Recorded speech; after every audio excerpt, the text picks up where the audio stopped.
There is a story I would like to share with you.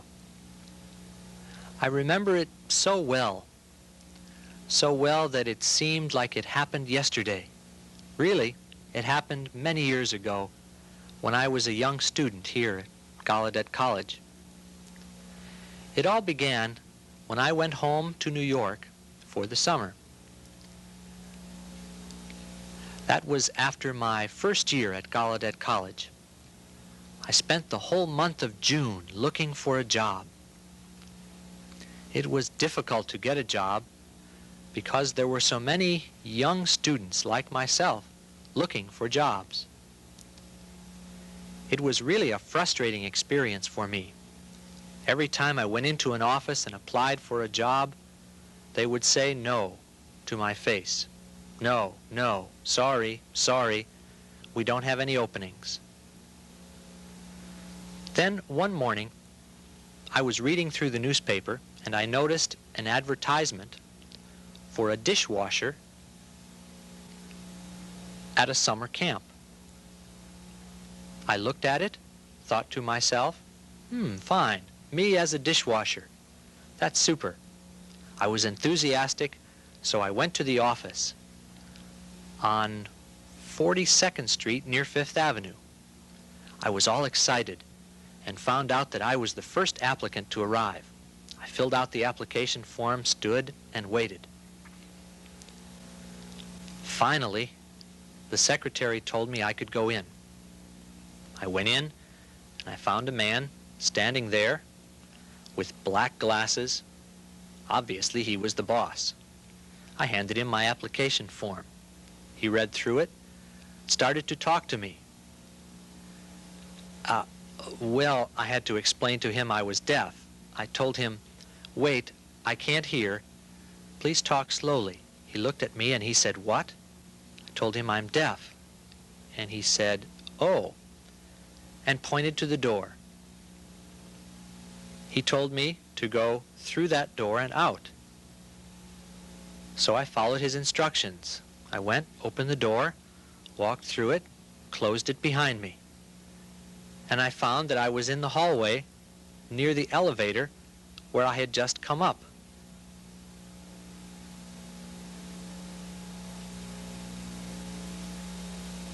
I was shocked. He rejected me like this without any explanation. I got into the elevator, and as the elevator descended, I felt very let down. Why couldn't he have given me a chance to explain? Explain that I could do the job well because it didn't require hearing, right? I went out into the street. There were a lot of people passing by, hurrying along, bumping into me as they walked. Cars were zooming by, the hot sun shone on me, making me sweat. I walked and then I stopped. I thought to myself, if I gave up easily like that, then I don't think I can go very far in life if I'm always like that. So I think I'd better go back and argue this out with the boss.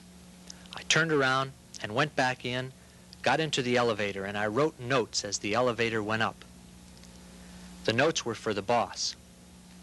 When I went in, the secretary tried to stop me. She said, "Hold it." But I went right on ahead, walked in, and gave the notes to the boss. He took the notes and started to point to the door, and I said, "No, I won't leave until you read the notes," I told him. Looking at me with exasperation, he started to glance through the notes, and he became interested in what I was writing. I explained to him that I was a student at Gallaudet College, that I needed a job, and that dishwashing didn't require hearing. As you can see, I have arms, and they're strong. He was surprised that I could write. "Okay," he said, "have a seat." I sat down, and he asked me if I could lip read. "Well, a little," I replied. He said, "Okay," and we began talking, and we talked. Then, well, I got the job. I'll never forget that day when I arrived at that summer camp. It's in Massachusetts. A beautiful place with a forest and everything. A camp itself was very beautiful. I was exhilarated and went in and started working as a dishwasher. I took a stack of dirty dishes and started washing them. To tell you the truth, I really hate to wash dishes, but I had to earn a living. For the next month, I worked like a horse. Finally, relief came. One day, the camp director was looking for volunteers to help one of the farmers with hay gathering. He was asking around for volunteers, and I volunteered, really, because I wanted to get away from the kitchen. Well, early the next morning, I joined the group of farmers and went ahead and started pitching hay onto the wagon. The wagon was to be brought down to the barn, located way down in the field. I worked and worked all morning pitching hay, and my hands, wow, they started to blister and turned yellow. They were really sore, but I kept on working, pitching hay until noon when it was time for lunch. We all went down the field, sat down for lunch, and after lunch I was all pooped out, so I decided to go and lie down near a tree and rest for a while. When I woke up, I found myself all alone. Everyone had already gone back to work. It was late. Oh no! I ran and got my pitchfork and rushed to work. When I got there, I saw the foreman standing on top of the hay, looking at me with his hands stretched out, nodding his head up and down. Then he put his hands into his ears and stuck out his tongue at me, just like that. I was stunned. My first wish was to turn around and walk away. But I thought to myself and came to a decision. Bear with it. It's better to keep on working. So I went ahead and started pitching hay onto the wagon. The hay piled up on the wagon as we moved down the field, and it got higher and higher. Also, black clouds appeared all around us. It seemed like it was going to rain any time. Now we had to hurry and rush to get all the hay we could on the wagon, then bring it down to the barn and put it into the barn before the rain came. We all worked and worked, pitching the hay onto the wagon like crazy. When we got to the barn, the foreman excused everyone except me and another farmer. He told me to go into the loft and stay there while the two of them, standing on the platform, would pitch the hay into the loft. My responsibility was to spread out the hay as it came in. Well, what happened was these two men pitched the hay in faster and faster, and I had a hard time keeping the hay spread out. Dust swirled around me. I could barely breathe, and I started coughing. Dust was all around me. They kept pitching the hay, and I kept spreading it. I could see that the foreman seemed to enjoy making things hard on me. I knew that I could not last for the next 15 minutes. Just as I was about to give up, he said, "All right, you can change places with me." He would come into the loft. "Okay," I replied. I stepped outside, and the cold air brushed against my face, and I felt refreshed again. I picked up the pitchfork. Now it was my turn. I started to pitch the hay into the loft, faster and faster than he could keep the hay spread out. He was all surrounded by the hay, piled up all around him, pushing him up toward the ceiling, and I kept on pitching and pitching till all the hay was gone. Thunder flashed and rain poured down. I staggered off the platform and hit the ground. Rain pattered on me as I lay down, and after a while I woke up, wearily got up, wiped the rain off my face, and began to leave. Then I noticed the foreman standing under the eaves, smoking. He nodded his head, indicating for me to come. I came up to him, and he put his hand on my shoulder. I glanced at the hand on my shoulder, and I felt as if I were made a knight, you know, like a sword, honoring me on my shoulder. I saluted him, and I walked on down the field, and then toward the horizon.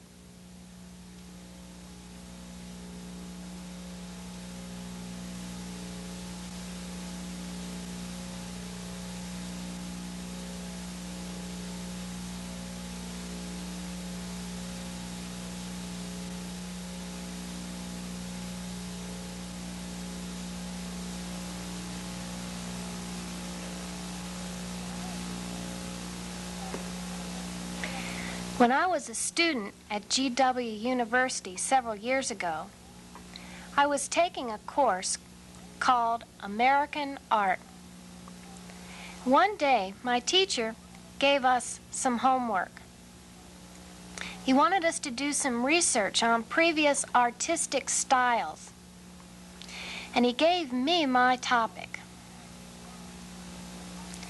I really enjoyed it a lot, and I would like to share it with you. The name of the topic was Silent Movies Up Until the Year of 1929, when they found talking movies with voice. But my teacher wanted me to focus on silent movies, which was really right for me because of my deafness. I suspect he did it on purpose. Don't you think so? I was looking for information. I couldn't find any kind of thing. So I went to my teacher and I asked him, where can I find some good materials for my research? He suggested that I go to the JFK Center, you know, Kennedy Center, in honor of the former president who was assassinated by Lee Oswald. It's famous in history. This building, the Center for the Performing Arts, they give many fine plays, concerts, so forth. Each time I go to that place, I get really inspired because that architectural style goes way back to the Greek times. The white marble against the blue sky. It's near the river. It's a perfect place. One day I walked in and I asked the woman at the desk, where is the American Film Institute? Which floor is it on? Where can I find my materials and things? The woman at the desk said, okay, you go around that corner, you see an elevator. You go into the elevator and you press the 3rd floor button. That will take you to the 3rd floor, where you will find all your papers and your books and your films. Thank you, I told her. I was so excited, I could hardly wait to get all my information. So I rang the bell for the elevator and waited. Finally, the door opened, and I walked in. I was all alone. For some strange reason, I got a funny feeling. I don't know why. I've never been afraid to be in elevators, but that time I was. Anyway, I pushed it all aside. I said to myself, Debbie, just be cool. Okay. The elevator went up. It stopped on the 3rd floor.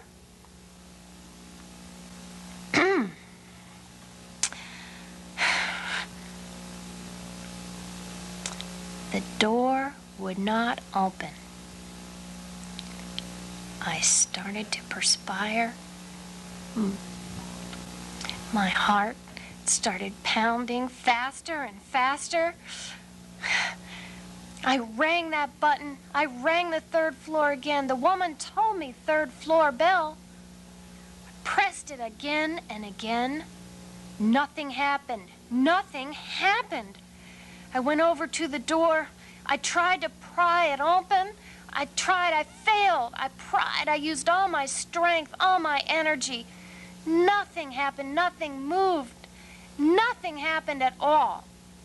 Somehow, I thought of pressing another door. I don't mean another door, I mean another bell. I pressed and I pressed. Finally, the elevator started to go down. Arrived at the 1st floor, it opened. I ran out. I'm yelling at the woman. I'm screaming, where is she? I said the door, the 4th floor wouldn't open. The elevator wouldn't go down. I started to cry. It was shut. I couldn't. I cried for help. I couldn't cry for help. I couldn't do anything. I couldn't. The woman looked at me. She's a Bud lady. That door opens in back of you. You mean in back of me? You mean the other side? Yes, she said, on the other side. Oh, imagine how many people looked in at me from the other side and saw me.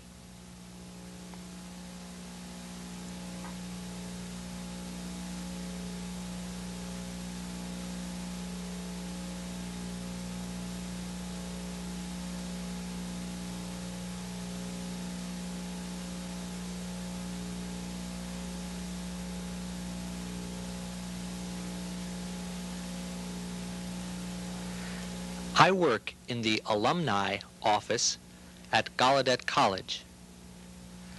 One day, I needed to call Bernard Bragg, a deaf actor at the National Theater for the Deaf in Connecticut. So I asked my secretary to please call him. We have a good telephone system in our office. I would pick up the phone and talk into it, and the secretary would listen. It worked fine. We called and got the National Theater, and I spoke with a lady saying, "Hello, my name is Jack Gannon. I would like to talk to Mr. Bernard Bragg, please." The lady said, "Oh, I'm sorry, but Mr. Bragg is deaf." I was surprised because I thought that the National Theater would have an interpreter for him. But nevertheless, "All right," I said. "That's all right. I'm deaf myself." And the lady said, "What? You're deaf? But, you understand me?" I replied, "Sure, I'm following every word you are saying." Wondering, she asked, "How?" I answered, "Oh, I have an eavesdropper next to me." And she said, "Oh."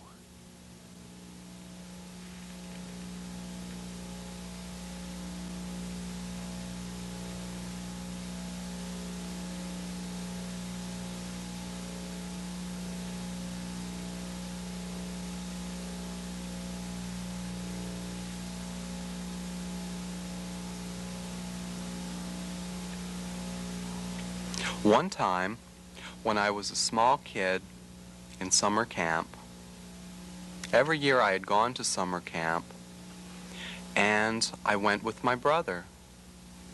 I would say my brother was about 9 years old.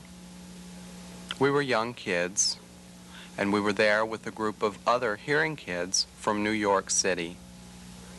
All of them were very, very rough kids, tough kids from Harlem, the Lower East Side. And those kids, they played rough with me, with each other. One of the kids, I can remember him very well, and I'll never forget his name. His name was John. John looked exactly like one of the kids on the TV show called The Addams Family. He had a very, very short haircut and curled up nostrils, and I didn't feel good about him. Well, anyway, one day, John came over to me, and he said, or he went like this, I should say, and I looked at him and I said, "What did you say?" Now, I should tell you I didn't know sign language at that time. I was oral. And I looked at him and I asked him what he had said. And it was the same response, this. And I realized that he was making fun of me. He was making fun of the way I could talk. So I became very embarrassed, flustered. And I didn't know what to do. So I walked away. The same thing kept on happening. Every day, John would come over to me, and he would make that same mouth movement. And it made me very embarrassed and angry, and I felt I didn't know how to feel. I was just so embarrassed. But I remembered my brother was at the camp, and he was older and perhaps a bit more experienced and a little wiser and perhaps could advise me.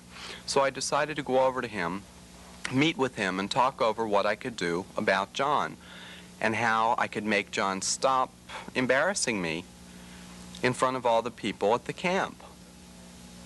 So I went over to my brother, and I was crying a little bit because I was so upset. I didn't know what to do, and my brother looked at me, and he made one gesture, and he said, "Punch him." Now, my brother didn't have any practice, and he really couldn't talk with me, so he just gave me that one line, "Punch him," and he left. Punch him? Me? I couldn't do that. I couldn't hit another person. I was afraid to fight, and I didn't like it. But that was the one line. Punch him.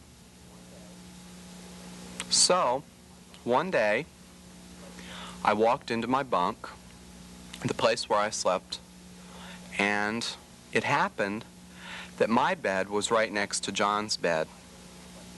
So, at that time there was nobody in there with me, and I went in and I got a book. And as I turned around, there was John behind me. And he was doing the same thing. And I looked at him and I punched him. I punched him right in the mouth. I didn't know what I was doing. And John, he hit the ground. He was out cold. And I thought, my God, what have I done? I didn't know what was going on. I had just done it. And then I thought, I really did it. He was out cold. So I looked at him,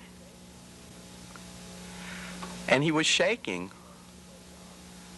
And then he started to wake up, and he looked at me, and he was scared of me, so he took off. And I took my book, and I put it under my arm, and I walked outside. I was shaking by that time. I could feel something inside myself that it felt good.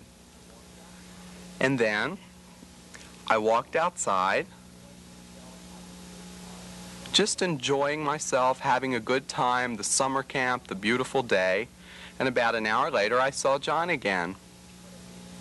I didn't want to fight with him, but I did see him. When he came toward me and saw me, he took off. He didn't want to get close to me. From that day on, I walked very proudly.